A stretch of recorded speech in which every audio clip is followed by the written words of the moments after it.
और क्वेश्चन बेटा मैं एंड पे खुद जब कहूंगा तब पूछिएगा मुझसे। ये जनाब हमारा टॉपिक है इक्वेशन ऑफ ट्रेजेक्टरी या equation of trajectory of projectile. बेटा प्रोजेक्टाइल की जो मोशन होती है उसे हम ट्रेजेक्टरी मोशन भी कहते हैं और इसका फार्मूला निकालना है। बड़ा ही इंपॉर्टेंट टॉपिक आपका, और इससे अगला टॉपिक आएगा वो भी इंपॉर्टेंट है। मतलब चीजें इंटर वाली हैं लेकिन थोड़ा सा तरीकाकार उसको फाइंड आउट करने का वो डिफरेंट होगा। जैसे कि पहले भी ऐसा हो रहा है, मतलब इंटीग्रेशन डेरिवेशन ऐड करते हैं हम इसमें, तो तरीकाकार थोड़ा चेंज होगा हमारे पास।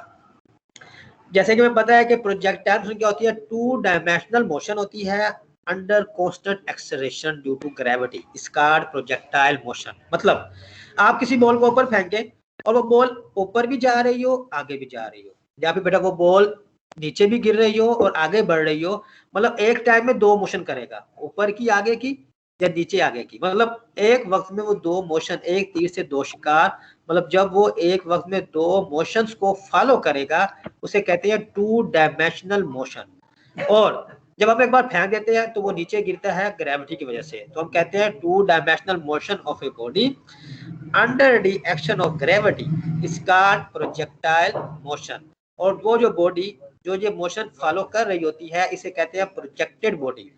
एग्जाम्पल, आप फुटबॉल को किक लगाएं वो प्रोजेक्टाइल मोशन है, आप बैट बॉल से हिट लगाएं बॉल को वो ऊपर की जानब और वो आगे बढ़ेगी ऊपर भी जाएगी, वो क्या है, प्रोजेक्टाइल मोशन है।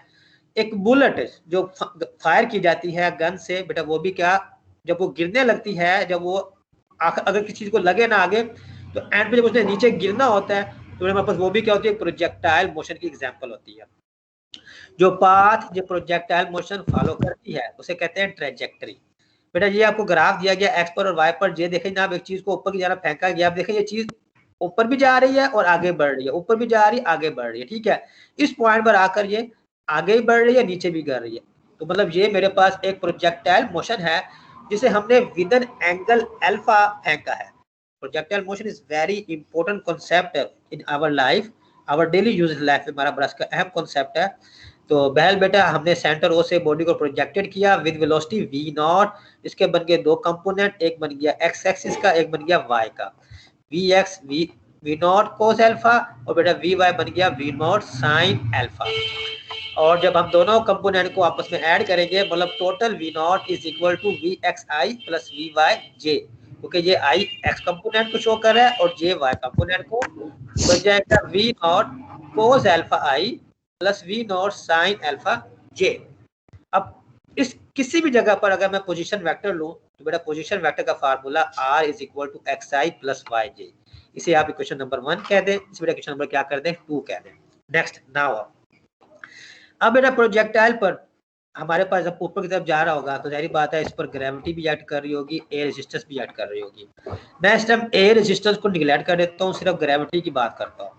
तो ग्रेविटेशनल फोर्स जाहिर बात है उतनी लगेगी जितना उसका वेट होगा। आप किस चीज को ऊपर फेंकेंगे, जो कोई चीज नीचे गिर रही होगी तो उस पर लगने वाली फोर्स ऑफ ग्रेविटेशन वो उसके वेट के इक्वल होती है, और वेट किस पर डिपेंड कर होता है, एम पर। तो मतलब F is equal to W, W is equal to minus M G, और जे बेटा साथ जे क्यों आया, बेटा साथ जे इसलिए आया क्योंकि बेटा चीज क्या हो रही है, ग्रेविटी की वजह से नीचे गिर रही है, और बेटा ग्रेविटी क्या होती है, वाई कंपोनेंट में होती है। बेटा बेटा हमारे पास ग्रेविटी क्या होती है, वाई कंपोनेंट में होती है, इसलिए साथ क्या आ गया, जे आएगा। यहाँ साथ आई नहीं आया, जे आएगा, क्योंकि किसी चीज में ऊपर या नीचे गिरना है तो वो ग्रेविटी की वजह से गिर रही है, ठीक है बेटा। और ग्रेविटी वर्टिकल कंपोनेंट के तौर पे इस्तेमाल यहाँ पर हो रहा है। F का formula F is equal to m a is equal to minus M g j, m से एम कैंसल, ए का फार्मूला पहले पढ़ चुके हैं, d square r over d t square is equal to minus g j. अब देखें जो ए का फार्मूला बड़ा इस्तेमाल हो रहा है, मैंने पहले भी कहा था याद कर लेना, मतलब डबल डेरिवेट है विद रिस्पेक्ट टू टाइम।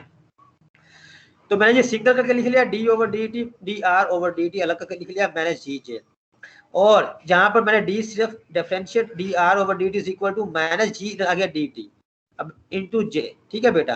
अब मैंने क्या किया, इस अपने ये जो हमारे पास एक आया है आंसर, इसे बेटा हम क्या करते हैं इंटीग्रेट कर लेते हैं।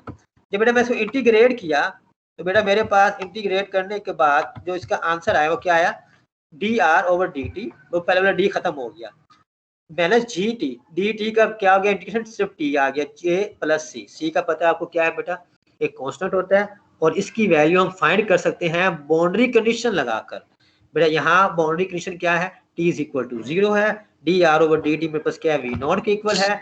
तो मतलब बेटा मेरे पास v naught is equal to minus g into 0j, तो मतलब आपके पास c यहाँ पर क्या जाएगा, v नॉट के इक्वल आ जाएगा।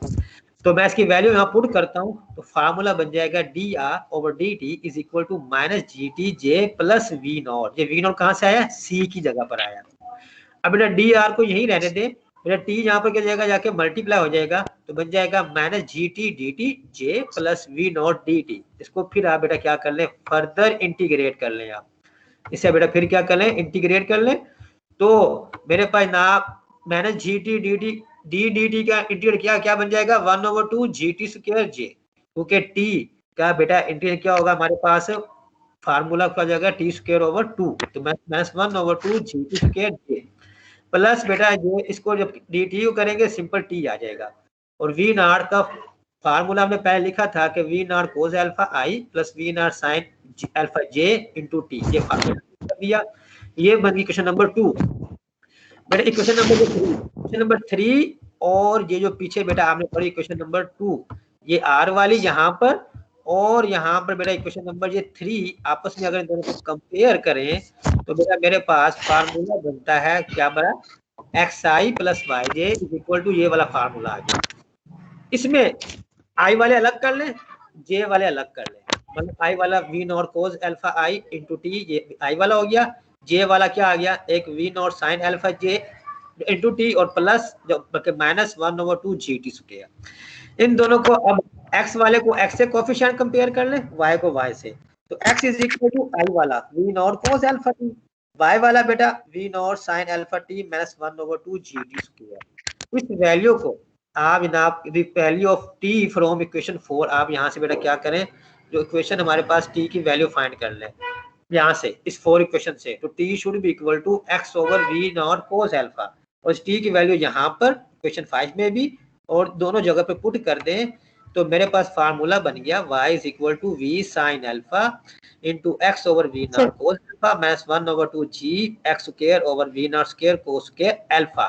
Sign over cos alpha is equal to tan alpha, v naught से v नॉट कैंसिल, बन गया x tan alpha minus 1/2 g x square v naught square cos square alpha. इस इक्वेशन को बेटा हम क्या कहते हैं, ट्रेजेक्टरी ऑफ प्रोजेक्टाइल, और ये रिप्रेजेंट करती है पैराबोला को। अब बेटा आपका कोई क्वेश्चन है तो अब मुझसे आप लोग वो पूछ सकते हैं।